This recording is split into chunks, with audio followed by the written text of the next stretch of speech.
brother called Nasiruddin that why are you absconding in Malaysia?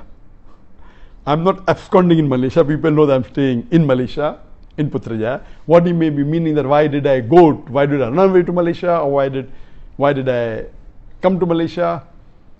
And you know that there was an allegation by the Indian government because of the popularity, and many people were accepting Islam, and the new government, the BJP government, again is a Muslim, and they had a lot of agenda.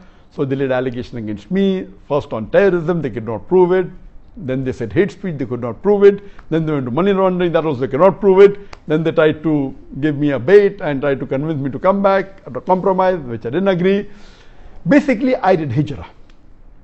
And hijrah for the sake of Allah subhanahu wa ta'ala. I being a da'i, when I felt that my life was in danger, I did hijrah. And this is the sunnah of the prophets and the sunnah of Muhammad sallallahu alaihi wasallam. And I was happy that Allah made it possible for me to follow one of the sunnahs of the Prophet, which very few people can do. I did hijrah and I chose Malaysia. The reason is because I feel Malaysia is one of the best available Muslim countries in the world. Most of the Muslim countries in the world today have got problems. The best available amongst the Muslim countries, more than 56 that are there, I felt Malaysia was the best. That is the reason I came here. The reason I felt Malaysia was the best is number one, that Malaysia is away from the war zone. You know, many Muslim countries are in the war zone, especially in the Gulf region. You have war in Yemen, you have war in Syria. So this Malaysia is away from the war zone, number one. Number two, it's away from the wrong influence of the Western countries. You know, people, the Gulf countries and Muslim countries close, which are in Europe and otherwise, they're under the influence, the bad influence of the Western countries, which Malaysia is away. It has very little influence of America and the Western countries, number two.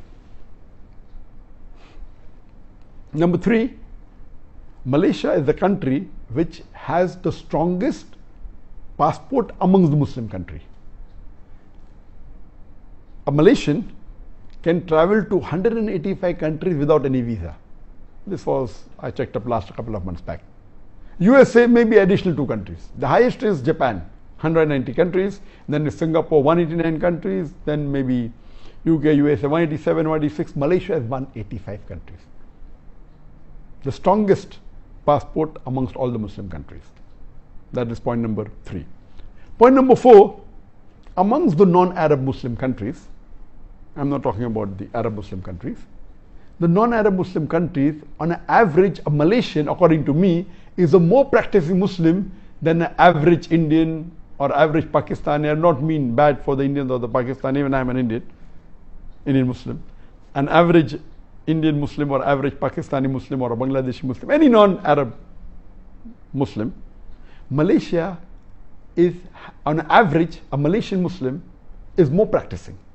You have the percentage wise, if you see a survey that says that in India, the Muslim coming to the 5 times compulsory Sun mosque is just a minute percentage. In Malaysia, it's a high percentage. The people fasting is a high percentage.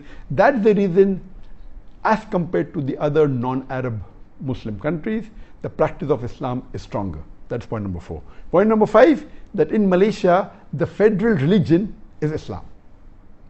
So you don't have to feel shy to call yourself Muslims. There are many Muslim countries where you feel shy to call yourself a Muslim. The majority are Muslims, more than 90% are Muslim, but because of the atmosphere, because of the so-called secular government calling themselves Muslims.